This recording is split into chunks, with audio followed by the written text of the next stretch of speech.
What is good, guys? It's Ronald, also known as Youcapper from sportsmemo.com. Welcome to another episode of Let's Cap.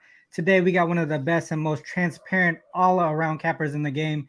He does everything from baseball, football, basketball, WNBA. He does it all, man. Skee Profit from Wagertalk is with us.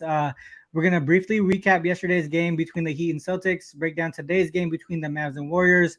Also, touch on the WNBA. Before we get into those, Key, how are you doing today? How's everything been going over at Wager Talk?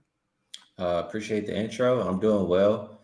Yesterday, I think I had a 1-1 day. MLB, a nice easy winner. Blackburn has been putting money in my pocket all season. Blackburn. And then WNBA, I bet that one a little bit too early the day before. Had some COVID news and didn't get a winner there. So 1-1 day yesterday, but overall, I've been doing well. So let's keep it going. Yeah, I think I was with you too on that WNBA play. We kind of didn't see all those COVID injury news or COVID news happening until later in the day. So usually we kind of got stuck with that. But normally we get the better of the line, betting early the night before. So it's some pluses, some minuses when we do that. But obviously more so we get the better of the line when we do that. So yeah, I mean we'll get back into it. Hopefully we get some good today in the WNBA. But let's touch on the what happened yesterday with the Boston Celtics and Miami Heat. I just talked to you real briefly right before this. You said you turned that game off. I did have a winner though. I did have a winner though with the Celtics. Luckily I stayed off of the total. To me, I thought both teams were gonna bounce back off of like terrible offensive performances. That didn't go well. But yeah, what did you think about that? I mean, coming from a game where both teams shot 40% or less from the field, wouldn't you expect teams to kind of bounce back offensively, especially in this state of the NBA playoffs? Yeah, I would. At the same time, I expect them both to play really solid defense, but I think, both of these teams are really banged up. I think the Heat just don't have enough star power, I guess I'll say, to compete with the Celtics. It looks like they maybe need one more guy. So it's going to be tough. I think, next game I see the spread is already 8 points. Looks like Celtics already going to the NBA finals. Yeah, man, it's crazy. You same thing too with today's game. I mean, we were thinking Warriors look good. I think a lot of people were thinking about the Warriors going for the sweep. On that note, let's just head over to that game right now. Western Conference Finals. Dallas Mavericks visiting the Golden State Warriors. Warriors right now -7. I think did it touch minus 7.5? It opened Yeah, 7.5. open 7.5. It's gone down to 7.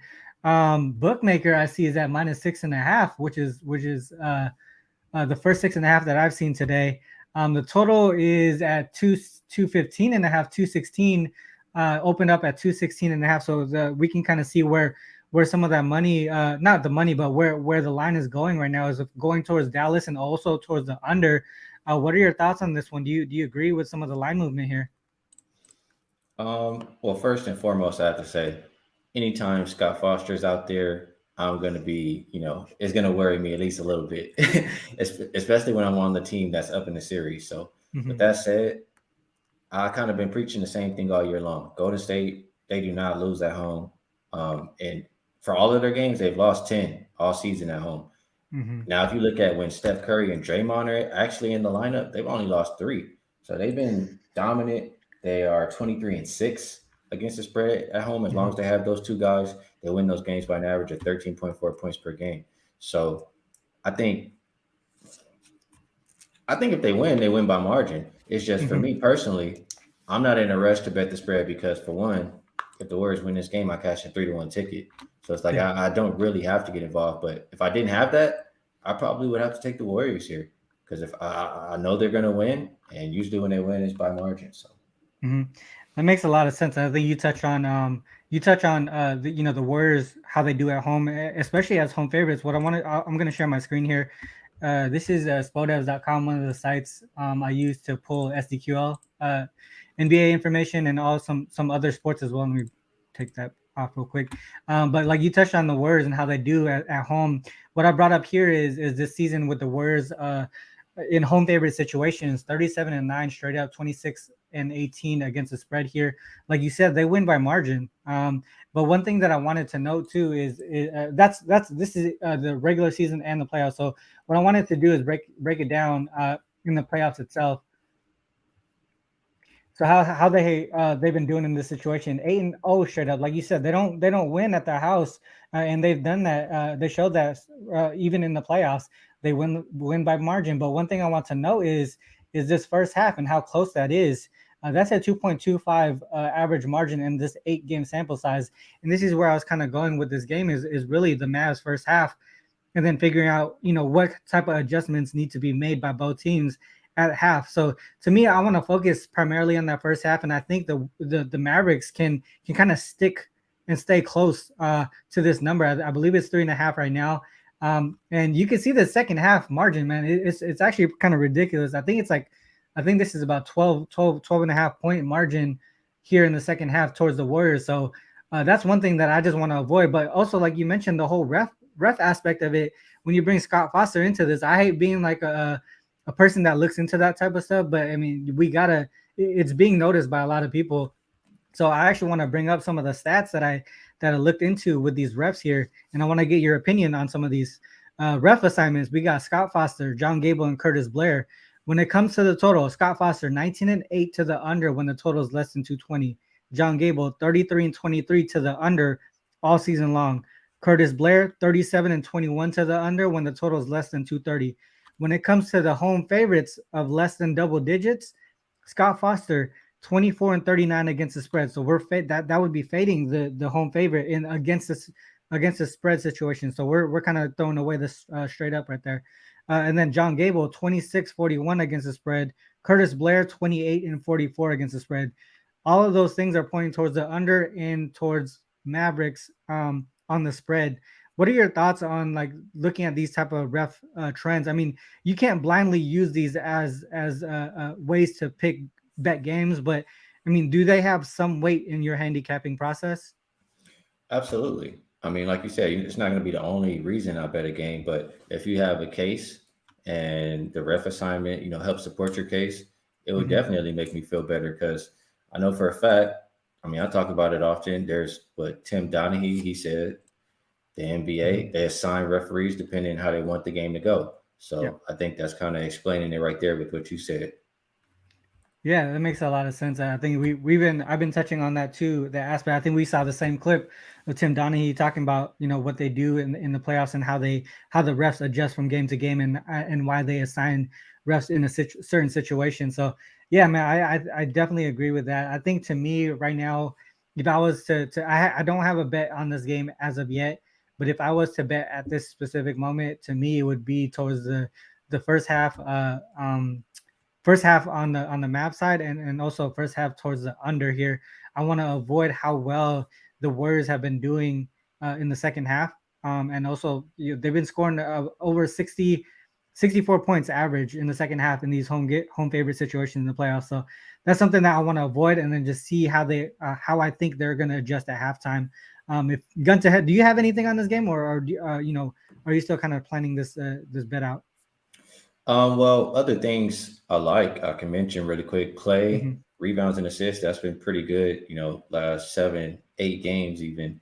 If that number, it went up from 6.5 to 7.5. If it's still 7.5, that's a look. And also Dorian Finney-Smith over his 5.5 rebounds. He's hit that, I think 3 games so far this series. And really just thinking about it, Warriors are going to put that death lineup out there with the small ball, and that gives plenty of opportunities for rebounds. So I can understand why he's been having success in that area. So those 2 props. And I want to ask you, I think maybe it was Chris West or somebody brought it up this morning about, maybe the Warriors just kind of punted that game. All the stuff that was going on in Texas, you hear Steve Kerr talking about it. Any opinion, any thoughts on that, man? That is actually, so I was on the Mavs last game, right? And when I was watching that game, early on in the game, I saw, let me bring this up real quick. I had some notes on this too. Exactly what kind of Chris was saying. I saw, who did I see? Moody. I saw Kuminga come early into the game, and you didn't see that all series long until this game 4 when they obviously feel like a comfortable lead here, 3-0. And I think one thing that they were doing really was, can the bench maintain a reasonable game, because then they could reserve this energy for their starters, their key starters. But when I saw Moody and Kuminga and Lee come in early, I was like, yo, man, I think they're really not taking this as seriously as they should.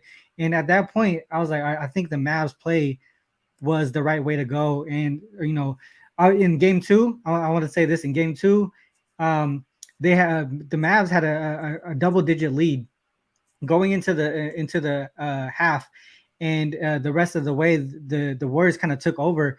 In this situation, you didn't see them make the same adjustments or even play the same player lineups as they did in that game. So you can tell they weren't really focused on winning this game. They were like, well, if our guys on the bench can do it, then we win, right? But we're not gonna force it.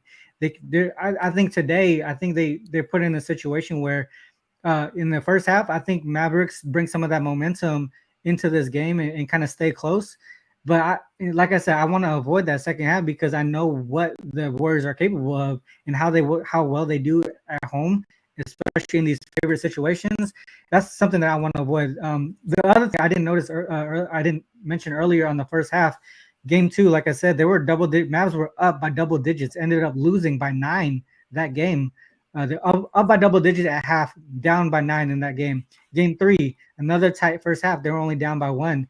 And then last game, obviously, the Mavs blew them out, 15 point lead at half. This is something that I've seen. And I want to throw away game one because we already knew Warriors were going to smash that spot because of the extra rest coming into this game one. So real quick, Otto Porter is unlikely to play. I think I just saw that pop up. Oh, I mean, I think Otto Porter, he's been a really good addition to this team in a long haul, but I think in one-off situations, I think this is a spot that it might not matter too much. What are your thoughts on Otto Porter and what that affects in this game?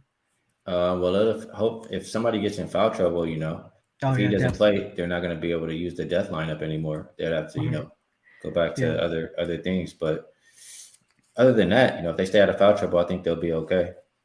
Yeah, I agree. What are your thoughts on that first half though with the Mavs, and then it makes seeing sense. Okay. I get what you're saying, and I know Warriors third quarter has been a thing. So the way put it out there, you can see the numbers. I understand why you could be on Dallas early. Mm-hmm. Dope, I love it. Yeah, thanks for that. I think that was a dope breakdown. I love how you were able to bring questions back to me because that doesn't happen too often, especially when you're the host. You're the one asking questions, but I like the back and forth because we bring another aspect to it, right? Like you make me think about the game in a different way. So that I love that. Thanks for that. So yeah, that's the Warriors and the Mavs. Let's touch on the WNBA. We got the Wings visiting the Connecticut Sun. This is a quick revenge here for the Connecticut Sun. They just played a couple days ago. What are your thoughts on this one? Do you think that the Sun can come back and get this one done? I do. I mean, the Wings, I got to give them credit. I'm kind of sold on them being a pretty solid, pretty good team. They made the playoffs last year. They got a pretty good young core.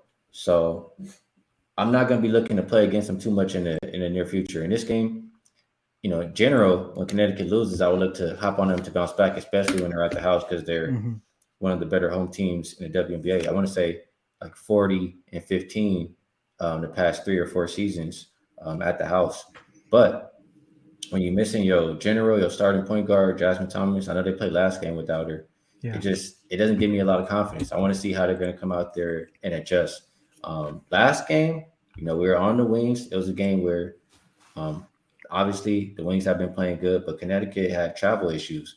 Yep. They were stuck in the airport till early in the morning, and they had to cancel practice as a result. And like I said, you couldn't even practice, and your starting point guard just tore their ACL. They were at a disadvantage. In this game, when Connecticut Sun are going to win, they're going to do it with their defense. And I looked at Connecticut Sun off a loss, and I think it was at home. Connecticut Sun off a loss at home. 8 of the last 9 games have gone under, and they averaged more towards 151 points per game. And also, I like what the Wings and Vicky Johnson did coming out I think it might have been the second half, but they were playing good defense against Jonquil Jones. They kind of were taking her out the game a little bit. They had somebody kind of come spy in the pocket, Mm-hmm. and whenever she was going to make a move, they would double. And if she passed, you just get back to your man. So I like that. I think both teams can play solid defense. And if I think the Sun are going to win the game, I looked at the Wings last 7 losses. They all have gone under. They're averaging more like 143.5 points per game. So I like the under in this one. And if I had to pick a side, it would be Connecticut today. Awesome. Yeah, I like that breakdown too. I want to bring up another site that we use. Give me the dog. This is another SDQL site. This one actually has WNBA. One situation that I brought up here. Let me zoom in a little bit so people can see. But this here is a team coming off a loss as a favorite, and then they're a favorite the next game, and they're playing the same team back to back. And what I did was took out the playoff game because we want to get rid of the playoffs where they're playing series. These are all regular season games, and historically this goes back to 2011, so it doesn't happen often. This is not a normal situation, but you can see here 18-4 straight up, 14-7-1 against the spread, and that would be looking towards the Connecticut Sun here. What I was looking at, you touched on the Wings and how well they've been playing this season. They got another key player back from Europe, Satu Sabali, if I'm saying that correctly. And they're also, like you mentioned, they're on a 3-game win streak. This is a quick revenge here for the Sun. I think one thing that I want to get your take on this too. One thing that morning, the Sun just found out that Jasmine Thomas was going to be out for the whole season, the rest of the season. Do you think that's something that like psychologically impacts the team and how they affect that day, the day of? Is that do you think that has any effect on it? First off, Satu Sabali, yeah, you said it pretty good, and she's a beast. I love her. Yeah. I think it does because she's one of the people who is never hurt. You know what I'm saying? Yeah. She plays every single game. And the Connecticut Sun as a team over these past few years, they've been the team where like they got to deal with somebody going down every year, but it's never really been her. So I think, definitely takes a hit. Her partner is also on the team. She's going to be the person replacing her in the starting lineup, probably, Atisha Heidemann. So I think it affects the team, but I think they'll eventually rally. And I think it could start today. Yeah, I think that's one thing I wanted to make sure that I was kind of on the same wavelength of that thinking process, because I think they did take a step down just because of that psychological hit the morning of. So I think they do bounce back here, and also with that long-term trend that we just looked at in SDQL, I think that really supports the Sun here, and that's probably the way that I will be looking for the game today. I can get behind that with you. If you're looking at the Sun, I was already leaning that way. That makes sense to me. Yeah, awesome. Yeah, dope. I think 7.5 is a good number, I believe. Let me see if line shot. Yeah, line shot, exactly. You can see some sevens. You can see some 7. There's a 7 at Circa, but mainly 7.5. So if you can get that 7, that's definitely a good spot there. I'll probably wait then. If I see a 7 at Circa, there might be a possibility of some of the other places that I have available to get 7 too. So might be a situation where I wait. I do like the under look as well that you brought up. Everything that makes sense to me. So that's a good breakdown for that game as well. So that's we touched on yesterday's game. I do want to go back to Mitch's question. I know you're a better prop player than I am, Skee. So I want to bring this question up. Steph Curry rebounds plus assist at 12.5 is around even money. If the number drops to 11.5, minus 130, 140, which would you prefer? Would you take the 12.5 at even or get the juiced number at 11.5 if you were to take Curry rebounds and props? What's your take on that? Well, I didn't really cap his rebounds and assists, but I would look more at like what he's averaging, and I would look at how many times he's hit that 12.5 number versus that 11.5 number, and it's math. You just see if it adds up to equal that to take that price. So obviously you don't want to lay the juice, but you'd have to do the work to make sure it's worth it. So I haven't done the work. I can't tell you. Sorry. Yeah. No, I'll get. I think just the point that came across is to sir, what do you need to look at? Basically, I think that was a good point to come across. Sometimes when us on the panel don't really know the answer to a question, we can always provide what can help the person make the best decision possible. So thanks for that. My bad. And also look up how the other team or how many rebounds and assists they're allowing, et cetera, et cetera. So if it's worth it. My bad. No, all good, no problem. But yeah, that this is coming towards the end of the show. Skee, thanks for coming on. One thing I want to make sure that you have any promos or anything like that to cut here with Wagertalk? Do you have anything going on over there? I don't have no special promos or nothing. I'll just say, you can follow everything I do on Twitter, and I've been doing pretty well. I think last a little bit over 100 plays in MLB, I'm above Mhm. 60%. WNBA, my last close to 70 plays, think above 60%. And in general, all sports last like 100 and between 105, 110, above 60%. So doing pretty good right now, and hopefully keep it going. Yeah, I mean, like I said earlier, man, he does every sport, almost every sport, super transparent. I think one of the most transparent cappers I've seen on Twitter. I've been following him since he only had probably like 1,000 followers. So I've been a fan of his, and it's just dope to be able to work with you, Skee. And you've obviously helped me grow as a capper, and also my presence on Twitter and with Sports Memo as well. So appreciate you. This is Appreciate the you end of too, the bro. show, guys. This is the yeah, thanks, man. This is the end of the show. Thanks to all those who tuned in on YouTube and on Twitter. If you are on YouTube, make sure you hit the like and subscribe button. Make sure you check out the links in the description below as well. You can go directly to Skee's Twitter with the link in the description. My Twitter, my Sports Memo profile, and all that stuff. So click on those links, guys. Make sure you uh, uh, hit the like and subscribe, like I said earlier. Please remember, though, I always want to end with this. Please remember, whether you fade us or follow us, it's on you guys to make that call. Good luck on all your action. Till next time, peace.